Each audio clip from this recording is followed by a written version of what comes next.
অনেক দিন আগের কথা। এক শান্ত জঙ্গলে বাস করত এক গাধা আর এক শেয়াল।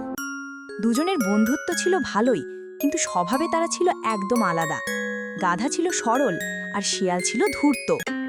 একদিন তারা হঠাৎ দেখতে পেল টসটসে আঙুরে ভরা একটা বড় বাগান। শেয়াল বলল, শোন বন্ধু, তুমি আমাকে পিঠে তোল, আমি ভেতরে ঢুকে আঙুর এনে দেব। গাধা সরল মনে বিশ্বাস করল।